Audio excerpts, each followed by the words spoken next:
ومصليا ومسلما أما بعد فأعوذ بالله من الشيطان الرجيم بسم الله الرحمن الرحيم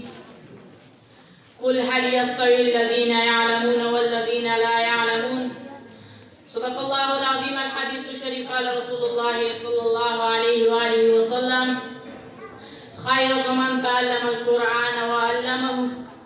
أو كما قال عليه الصلاة والسلام إن الله وملائكته يصلون على النبي يا أيها الذين آمنوا صلوا عليه وسلموا تسليما الصلاة والسلام عليك يا سيدي يا رسول الله الصلاة والسلام عليك يا سيدي يا حبيب الله أيها المسلمون أحباب رسول الله صلى الله عليه وآله وسلم فإن الموضوع الذي سأتكلم عنه أمام حضراتكم فهو في غاية الأهمية في حياة الإنسان ألا وهو في فضل العلم والعلماء. أيها الإخوة فإن العلم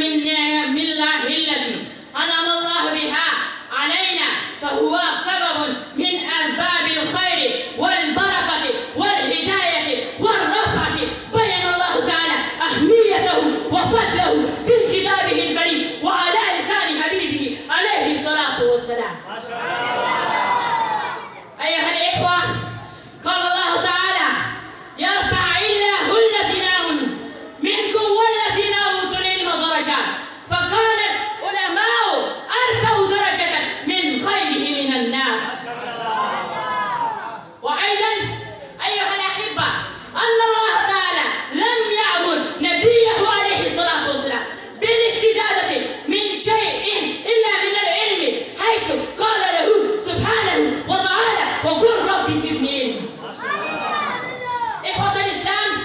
إن نبينا وحبيبنا عليه الصلاة والسلام بين في أقواله وأحاديثه فضل العلم والعلماء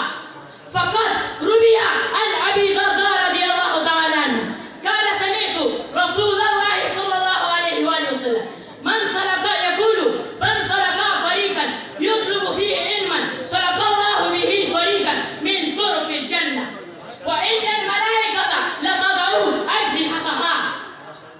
رضا لطالب العلم وإن العالم يستغفر له من في السماوات ومن في الأرض والحيطان في جوف الماء وإن فضل العالم على عابد كفضل القمر ليلة البدر على سائر الكواكب وإن العلماء ورثة الأنبياء وإن الأنبياء لم يورثوا دينارا ولا درهما وإن ورثوا العلم فمن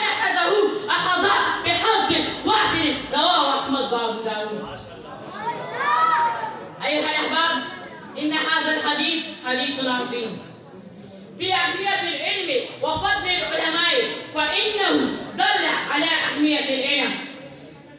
رئيس الحفلة والسامعين أن النبي عليه الصلاة والسلام جعل صاحب العلم وطالبه بمنزلة المجاهد في سبيل الله لما روى أنس رضي الله تعالى عنه فقال قال رسول الله صلى الله عليه وآله وسلم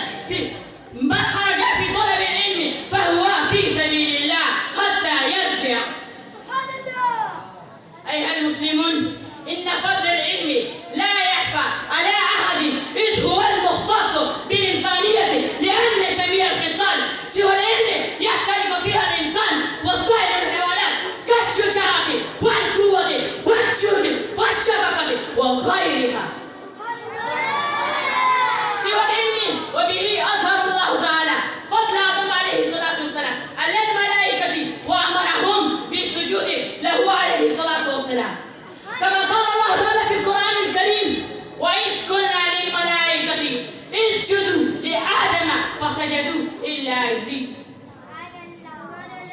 أيها الأحباب إن شرف العلم لكونه وسيلة إلى التقوى التي يستهد بها المرء كرامة عند الله تعالى والسعادة الأبدية كما قال الشاعر تعلم فإن العلم زين لأهله تعلم فإن العلم زين لأهله وفضل وعنوان لكل المحامد